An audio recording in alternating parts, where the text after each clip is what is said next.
Isip usa ka inahan, dili gyud lalim ang malayo sa mga anak, pero kinahanglan para ma-provide nato ang ilang mga panginahanglan.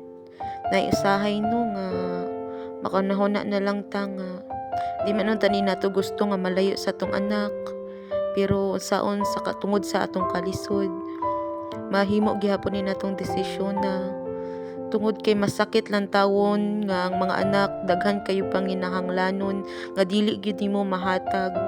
Isod kaayo makita ang mga anak nga naay gustong kanon nga dili nimo mahatag tungod kay wala kay kwarta, mo na nga bisan lisod, bisan sakit, bisan mingaw, atog yung agwantahon tanan para sa tong mga anak.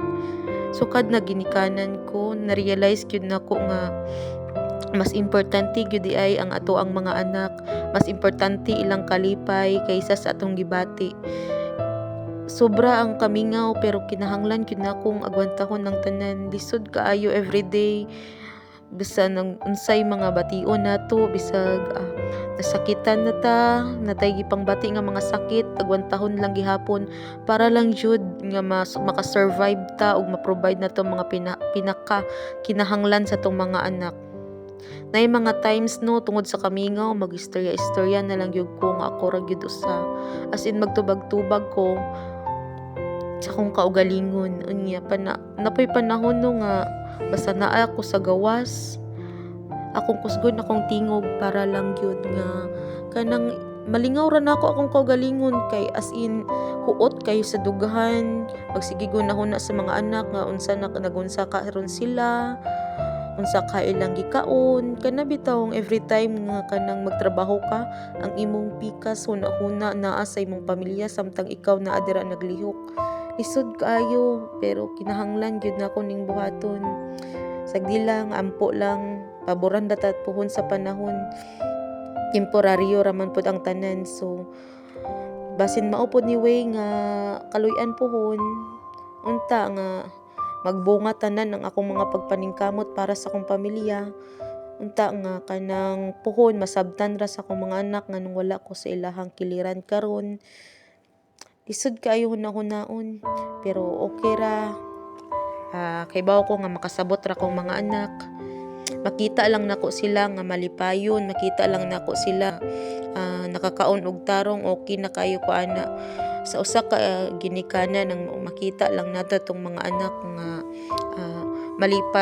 malipay na sad ta. So ni mga langga nanghindo di ko ani no sa gawas nya mo lagi gibati kay ko kamingaw mga langga, as in kamingaw jud tuda.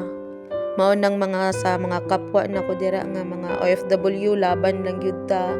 Paboran na ta puhon sa panahon, ampo lang gyud sa kanunay ug gaya pagpakawa sa paglaom atong hunahunahon permi nga naatay mga anak, naatay pamilya nga nagpaabot nato sa Pinas. So kinahanglan magpakalig-on ta ug dili ta magpadala sa atong mga gibati nga kamingaw o ka-homesick ug sa mga depressed ayaw jud mo padala sa inyong hunahuna. I-fight jud permi ang inyong mga gibati. Kay wala jud laing makatabang nato diri kung di kita ra gyud. Hunahon lang nato permi ang mga rason nga anong gihimo ni natong desisyon na nganong gibuhat ni nato ang tanan. Naon nato nga dili ta mo gipili ni nato nga desisyon, dili ni para sa atong kagalingon kundi para sa atong anak ug sa atong pamilya. So laban lang gyud ta, laban lang ta ug padayon lang basta ayaw lang surrender. So mao ni mga langga panahon nga magpahuway na ta ingon ani. As in ma-feel nimo tanan kamingaw. Dili lalim pero kinahanglan. Gimingaw na kay kunit nila pero kinahanglan akong agwantahon ng tanan. Mga anak amping